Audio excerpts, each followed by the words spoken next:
বাংলাদেশে চড়া বাজার ব্যবসায় নাভিশ্বাস আর এই নিয়েই ইউনূস সরকারকে আক্রমণ বিএনপির। এরই মাঝে বিস্ফোরক আওয়ামী লীগের নেতা তাঁর দাবি শীঘ্রই দেশে ফিরছেন শেখ হাসিনা, ফলে জোড়া চাপে মোহাম্মদ ইউনূস সরকার।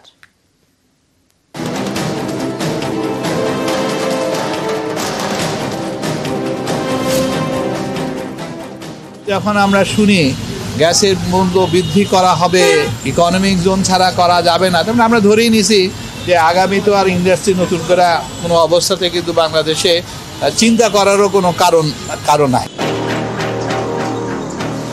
বাংলাদেশে এখন তদারকি সরকার, যার প্রধান নোবেলজয়ী মোহাম্মদ ইউনূস। তিনি আবার অর্থনীতিবিদ। তার রাজত্বে বিপাকে বাংলাদেশের অর্থনীতি। আকাশ ছোঁয়া মূল্য বৃদ্ধি, শিল্প ধুঁকছে, ব্যবসায় নাভিশ্বাস।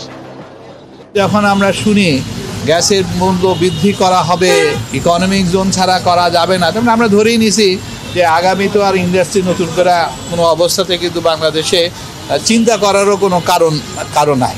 এক্সিট পলিসি এটা আপনি আমাদেরকে করে দেয়, কারণ এই জেলে যাওয়ার থেকে বরং একটা এক্সিট পলিসি করলে অন্তত মান সম্মান নিয়ে যারা ব্যবসা করতে পারতেছে না তারা আমরা ফেরত দিতে পারি। নিত্য প্রয়োজনীয় দ্রব্যমূল্যের ঊর্ধ্বগতি নিয়ন্ত্রণ ও সাধারণ মানুষকে স্বস্তি দিতে অন্তর্বর্তীকালীন সরকার ক্রমান্বয়ে যেন ব্যর্থ হচ্ছে, এটা একটা উদ্বেগের বিষয়।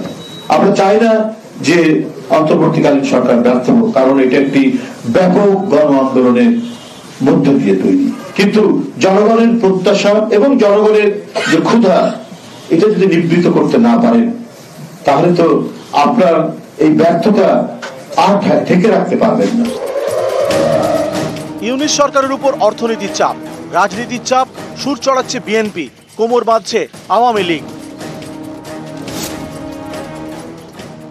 আগামী 1 মাসের মধ্যেই একটি পরিবর্তন হতে যাচ্ছে এবং এই বিষয়টা নিশ্চিত বঙ্গবন্ধু কন্যা জয়িত্রী শেখ হাসিনা ইনশাআল্লাহ মার্চ মাসের পূর্বেই বাংলাদেশে আসবে।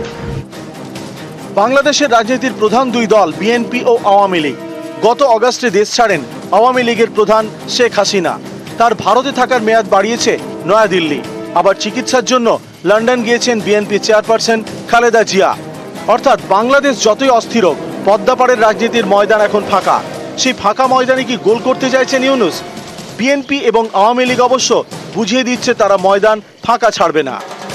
আমি 1 মাসের মধ্যেই একটি পরিবর্তন হতে যাচ্ছে এবং এই বিষয়টা নিশ্চিত বঙ্গবন্ধু কন্যা জয়িত্রী শেখ হাসিনা ইনশাআল্লাহ মার্চ মাসের পূর্বেই বাংলাদেশে আসবে। নিত্য প্রয়োজনীয় দ্রব্যমূল্যের ঊর্ধ্বগতি নিয়ন্ত্রণ ও সাধারণ মানুষকে স্বস্তি দিতে অন্তর্বর্তীকালীন সরকার ক্রমান্বয়ে যেন ব্যর্থ হচ্ছে, এটা একটা উদ্বেগের বিষয়।